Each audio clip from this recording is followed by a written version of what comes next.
Please don't get up yet. What? What happened? You were in a coma. Can you remember your name? No. Yes, I'm Tessa. Good. Do you know what happened? Oh, my head. It's like it's been split in two. Was I in an accident? Yes. Can you remember any of it? Not really. I know I woke up in a sleeping pod. Then tell me everything you do remember, from the start. I was freezing. That's the first thing I noticed. That's when I knew something was wrong.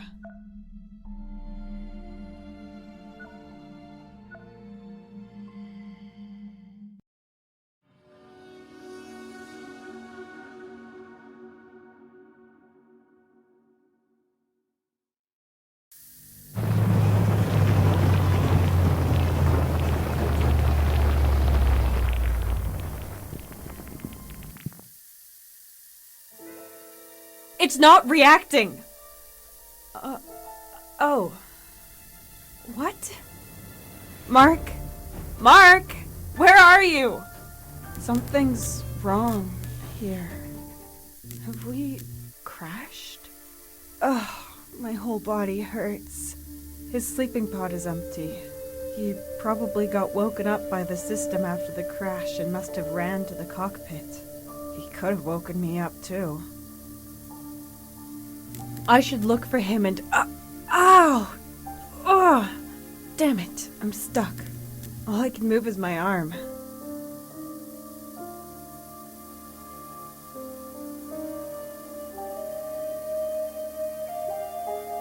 The opening mechanism is blocked. No way to get it to work. Great.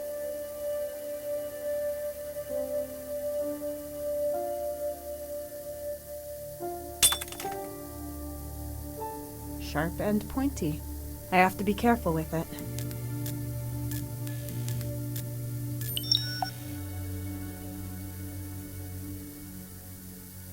Ah! The shard is sharp and too slippery to get a hold of without injuring myself.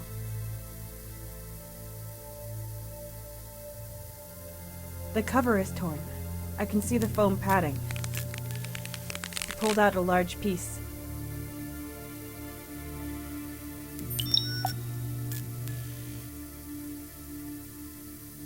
Yes, that works. Now I can hold it without cutting myself.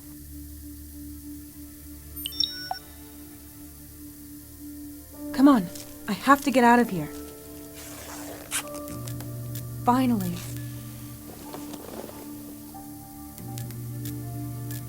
First of all, I need to get my spacesuit on. It's freezing. So that's why it's cold. The nitrogen tubes have burst and are freezing everything. I'm definitely not dressed for the occasion. I'm cold enough as it is. I should probably wait on this. Mark? Cockpit, this is Tessa. Mark, can you hear me? Cockpit, this is Tessa. No reply. That either means there's a technical problem or Mark is... I need to get to the cockpit now.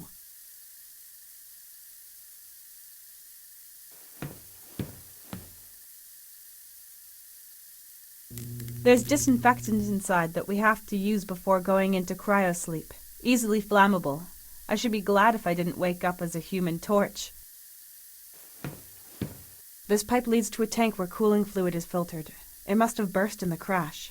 The sieve might be useful, even when it's taken apart.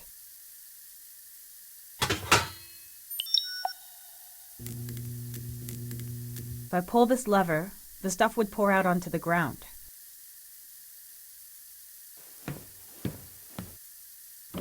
Damn it. This is worse than I thought. Why did we crash? The guidance system should have been able to prevent it from happening. At least it's not smoking as much up here. Mark and I can fix this. I'm sure. We have to fix this. Mark? The cockpit is blocked by Rebel. Maybe he's injured and trapped in there. At least that would explain why he isn't responding. Okay, Tessa, what to do? Maybe go at it from the outside? That's a lot of debris. There should be something there that I could use. A thin, pointy piece of metal. A few bolts. I'll just take all of it.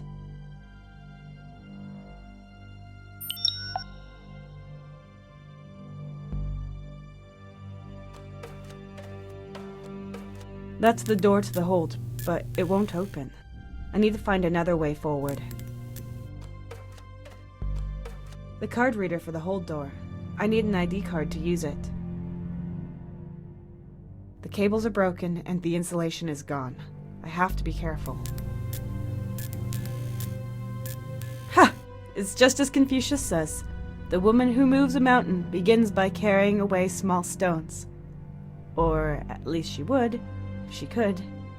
They're too heavy just to pick them up. I have to get to the cockpit from the outside. A crate. Standard color, standard size, standard contents. Empty.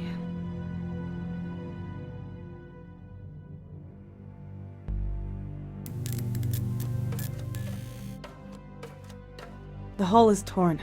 I can see the insulating foil, but I can't get it out.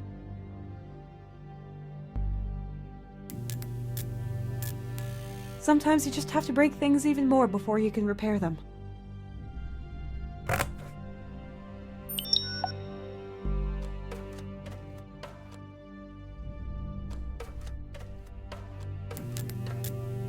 Locked. I can see a lock at the front with an almost round keyhole.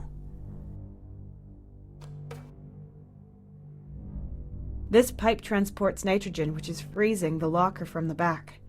It is controlled via a valve.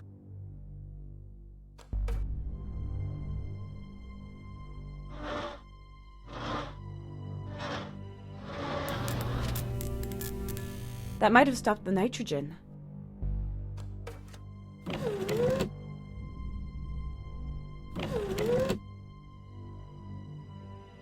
Done! I've had to improvise a lot of bowls in the past few years, and I think this one is my second best.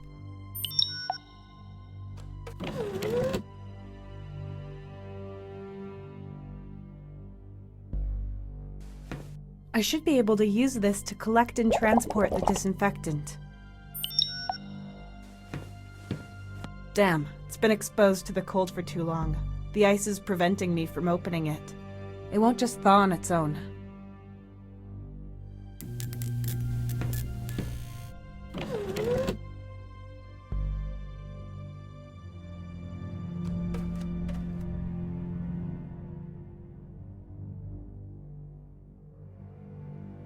Oh, that was easier than I expected. Finally, some heat. Almost too much heat. My eyes are burning.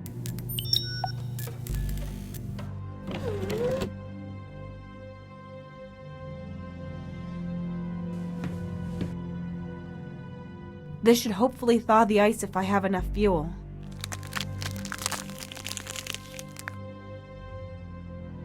Ha! It's working!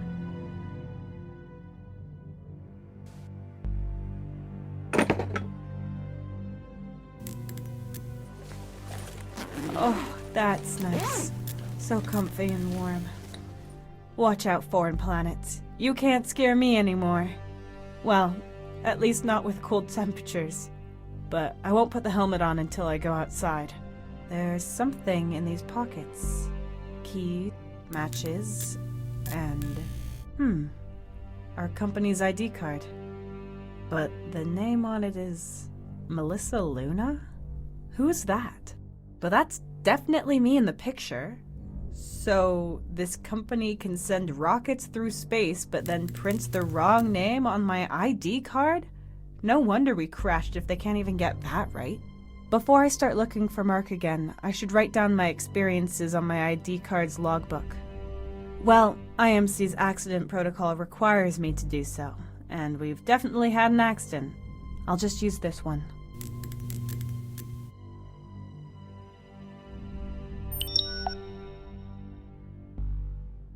The crash protocol says I need to write all of my experiences down in my logbook.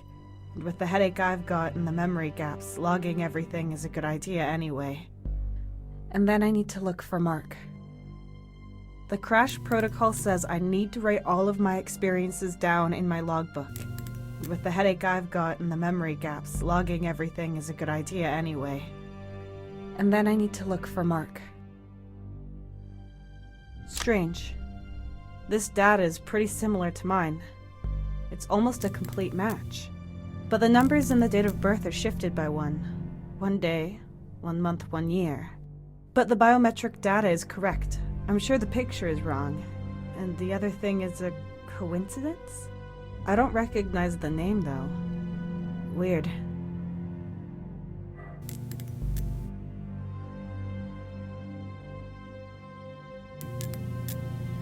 I shouldn't be wasting my time with this. Examine planet, find Mark, repair ship, survive.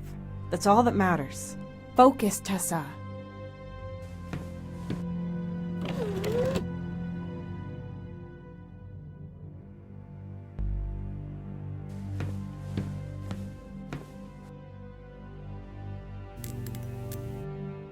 Access denied.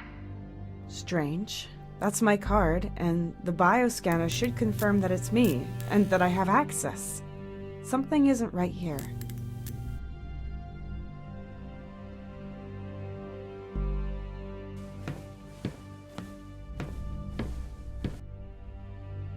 Perfect fit. Ah, a toolbox. I mean, I hope it's a strange packet with an interstellar radio device.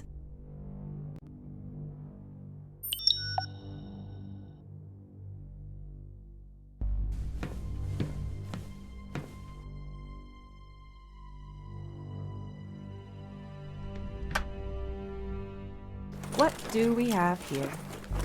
Screwdriver, sealant foam, and a blowtorch.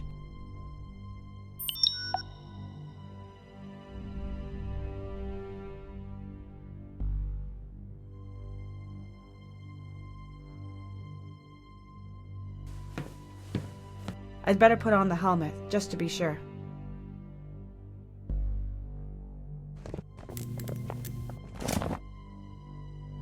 Okay, let's go.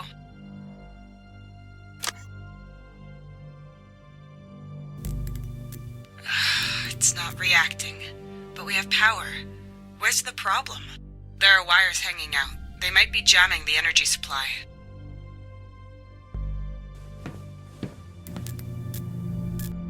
I need to insert the cables into the sockets to make the door work again. There's a lamp for each socket to show if it's receiving enough electricity.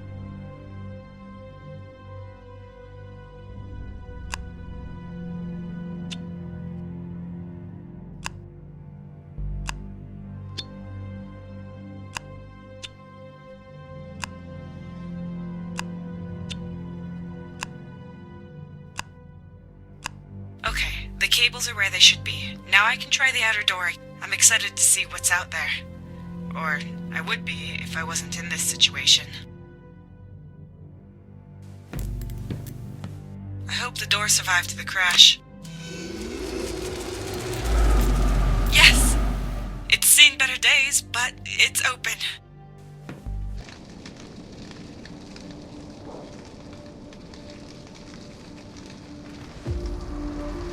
No. Oh, just barren rock. All gray and dead. I was hoping for a world thriving with interesting flora and fauna. That looks pretty bad. And here I was thinking we'd be able to fix it. Where even are we? Was this planet our destination, or did we go off course? And what even is our mission? My head is spinning. I can't even remember our mission. Must have been quite the crash. Or maybe the disinfectant was out of date. Nothing. Nothing at all. No buildings, lights, roads, just nothing. A barren wasteland. Maybe our mission was to explore a newly found, boring planet and collect samples. A planet like this one. I mean, foreign planets are always exciting, but under the circumstances. Oh, Mark, of course. Nothing stirring in the cockpit, but he has to be there. Where else could he be? I need to get in there somehow.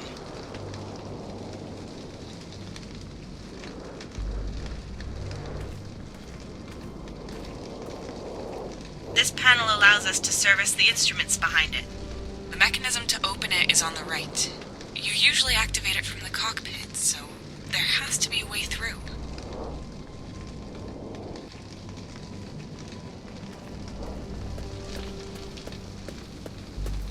This used to be part of the landing gear.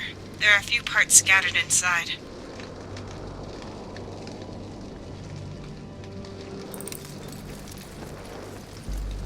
A large hook that sealed the maintenance hatch during the flight. Must be pretty sturdy.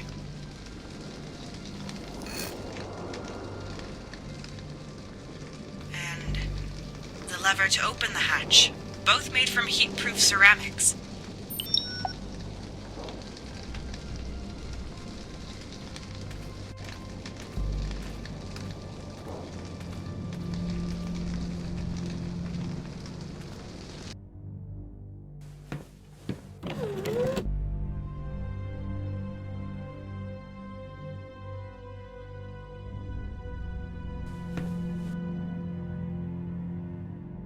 Yes, I can reach it with that.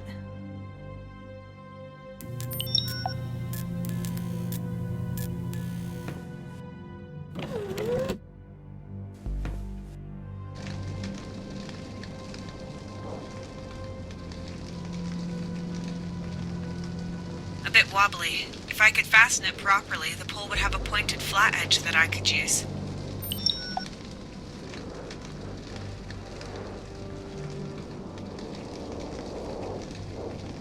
Yes, that might work, but I have to ignite the burner first.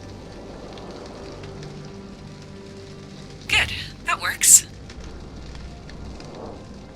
This helmet isn't equipped with welding goggles, but it should at least keep my eyes from melting.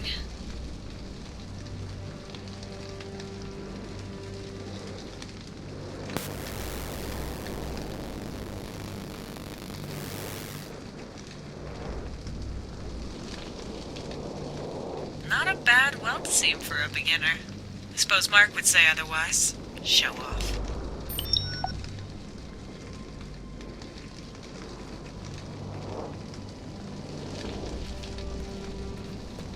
This is where the mechanism should be.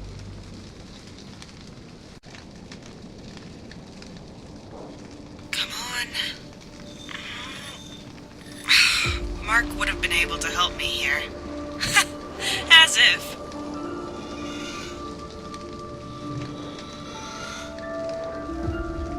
Yes, I knew it! There's a passage to the cockpit.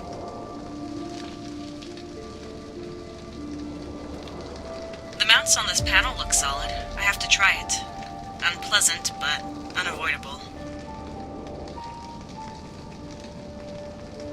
Carefully now.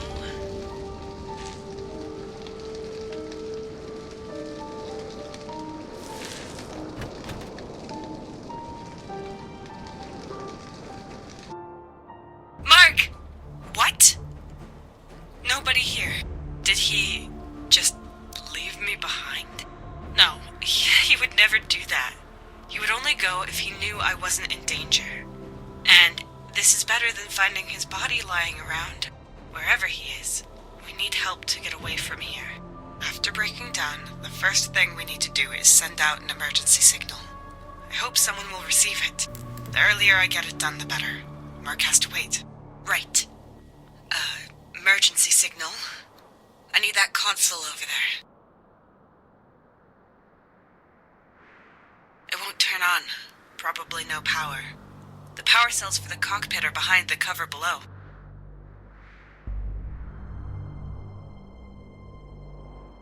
Mark's logbook. Didn't he take it with him? Or maybe he left it here on purpose so I could find his hints.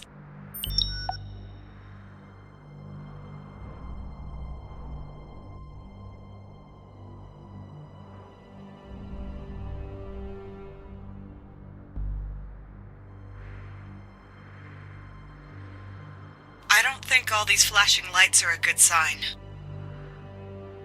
The power cell slots are behind it. I should open it. I can always count on my screwdriver. I don't believe it. The power cells are empty. Mark explained to me how to properly utilize any residual charge. All slots have to be filled, I remember that much. But I have to rearrange the cells. If I relay the remaining energy to the communication transmitters, I might just be able to create a signal. But I'd also have to somehow broadcast the signal, and I need the control console for that. So both console and the comms need to be supplied with energy.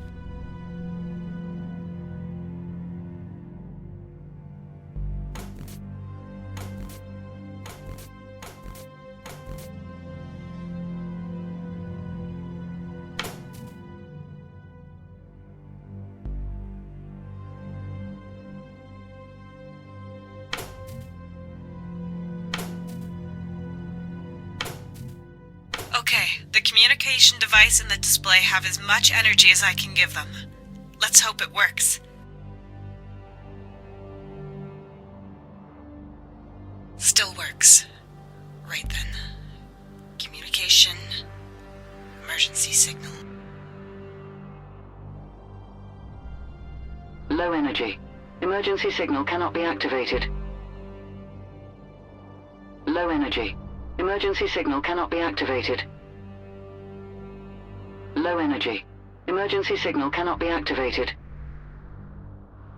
Low energy. Emergency signal cannot be activated. Damn it! Do something! You could at least make a little noise!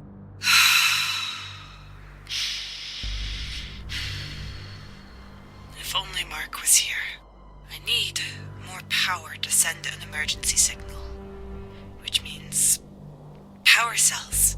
There should be some in the hold.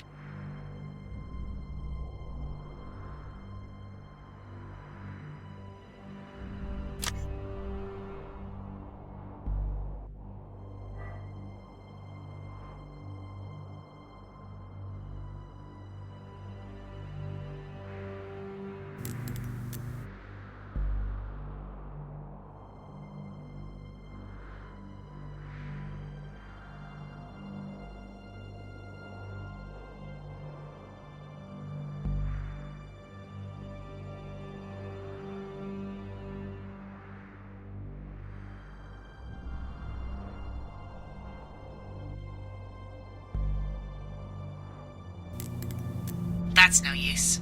If I hear low energy one more time, I'm going to go crazy. I need to look for fresh power cells in the hold so I can send out an emergency signal.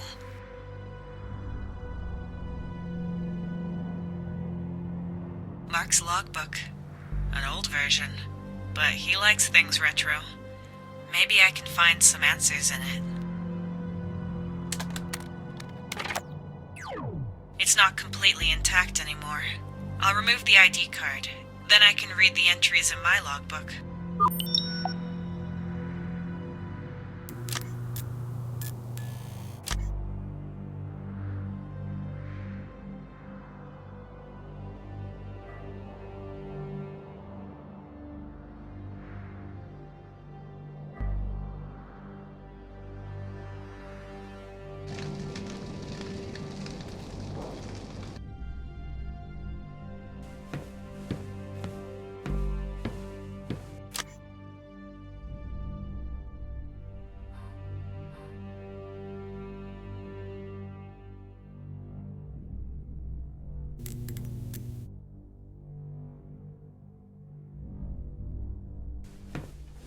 Don't let me down.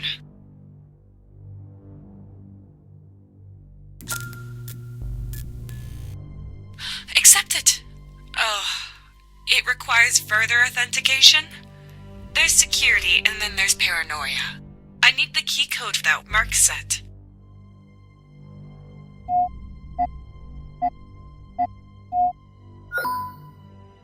Mark secured it with his ID number. How can someone so forgetful fly a spaceship? I'm in! But what is all this stuff? I should stay away from it, but all the technical equipment is down there. Most importantly, the power cells, and with it, my only hope of sending out an emergency signal.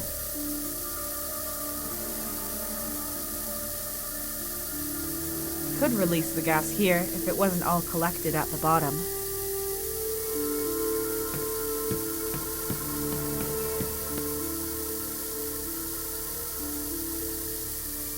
Tank number 1 is still about 40% full and emptying very slowly.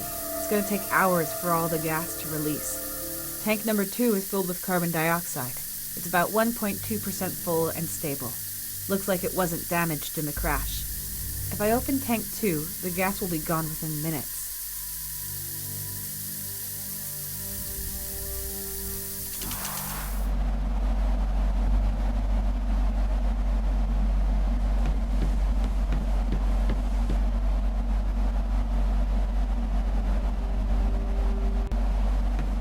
I can't stop the gas from coming in with this.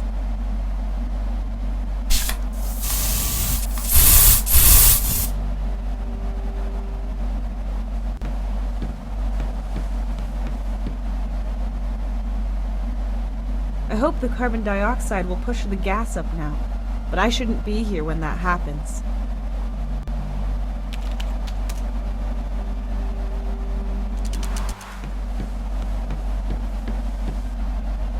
Or 5 minutes should be enough. But after that, I need to ventilate the room well.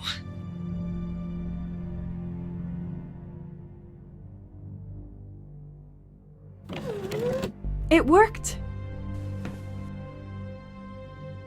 Mark isn't down there either, but neither is his body, so that's good. Did he get ejected? Did he leave? If so, where to? Pull yourself together, Tessa. So what? He's not here. You can manage on your own. All you need for an emergency signal are power cells.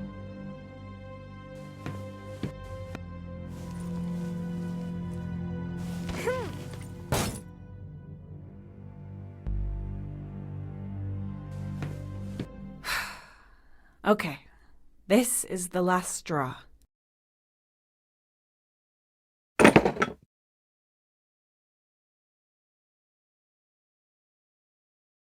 Goodness. Lots of junk, but no power cells. What now? What's this? Oh, a Cognitive Observation Research Entity, or C.O.R.E. for short.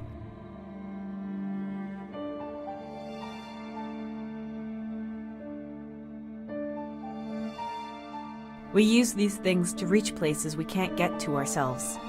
They can fly, scan, send data, and are equipped with a speech module. I need an ID card to activate the drone. Maybe it could help me out of this situation. And even if it can't, at least I'll have someone to talk to. Then I can complain to C.O.R.E. while I'm starving.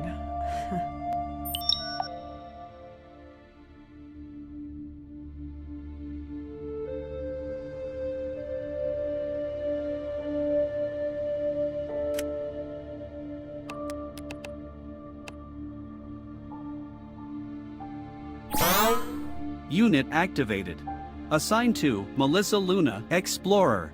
Good day. C.O.R.E. ready to assist you, Miss Luna. Incorrect. Tessa Carter, that's my name. Name change. Tessa Carter. Confirmed. I am glad to be of service, Ms. Carter. What are your orders? Where should we begin?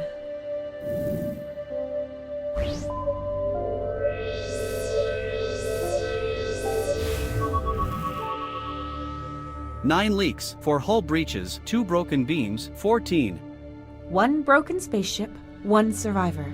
Maybe 2. I hope so anyway. That's all that matters now. What is your primary objective, miss? For you to stop being so formal with me. Just call me Tessa. Of course. Altering linguistic database. Tessa. Right.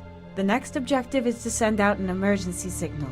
But I can't do that without power cells, and I have to find Mark, so basically, if I want to get us out of this mess, I've solely got primary objectives.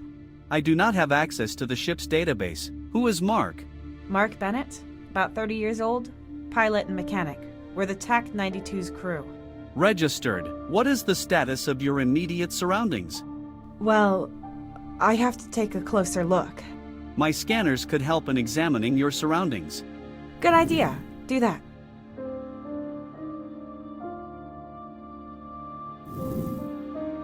Nine leaks for hull breaches.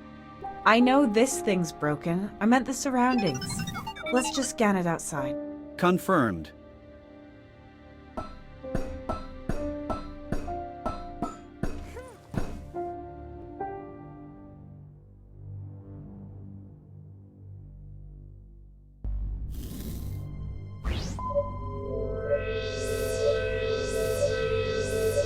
The tanks have been emptied completely, and there is nothing of use in the crates.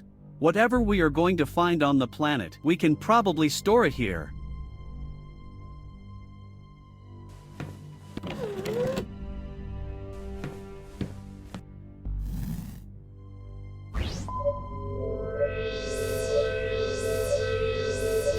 The cockpit is unstable and could break off. It will not, however, drag the rest of the ship down into the abyss with it. At least as long as there is no tornado or earthquake. In that case, the TAC-92 would fly again. C.O.R.E., please. Until it would crash on the bottom of the chasm.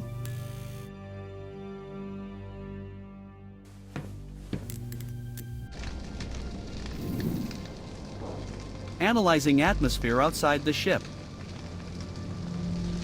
Result: similar to Earth's atmosphere, breathable for humans. You can take off the helmet, Tessa. Good. I prefer it this way. Smells slightly burnt, but with the wind coming from over there, it kind of smells like stagnant water. Better than this canned air, anyway. Okay, here's the plan. We look for life, for some water and food, of course. And maybe keep our eyes peeled for any buildings or anything useful. No idea how long I'm gonna have to survive out here. The Intergalactic Mining Corporation should have already sent out a search party. I doubt it. Mark and I are just the advance guard, and it's not unusual for us not to be able to send reports.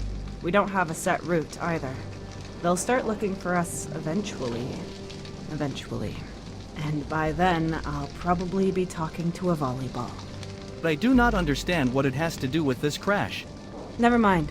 Please scan our surroundings. Scanning.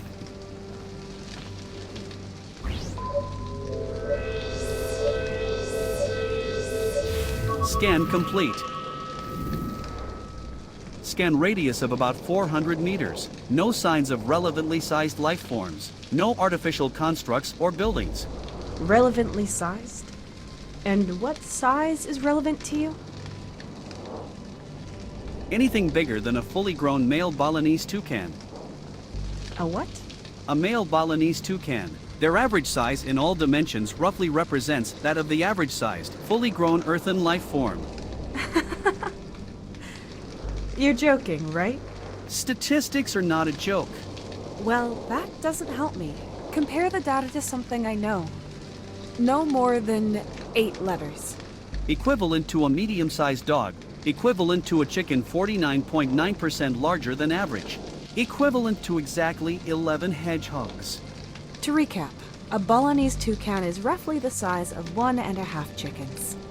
Any more data? The environment is mostly comprised of stone. Water and simple flora can also be detected behind the landing zone. No signs of Mark? Damn. My mineral samples can wait. We should look for water and plants. New data! I am registering a weak but repeating radio signal. Where is it coming from? It originates from the planet's surface. The signature is inconclusive. Could it be coming from the Intergalactic Mining Corporation? The possibility of that lies at 29%. Can you locate it? I can only ascertain a rough direction. To interpolate a position, we would have to get closer. I guess I don't really have a choice. Let's see what's behind it. Maybe it's a distress signal from Mark.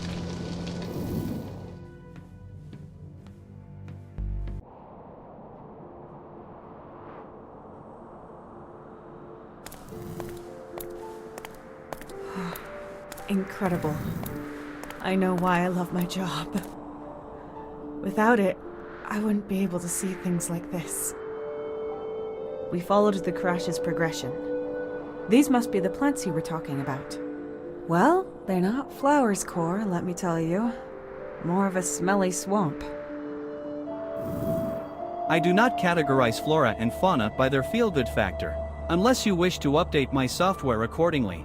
In that case, I would request the following hardware as well. Arms. Okay, forget it. At least it's not just rocks again. What are those tiny lights? Small life forms.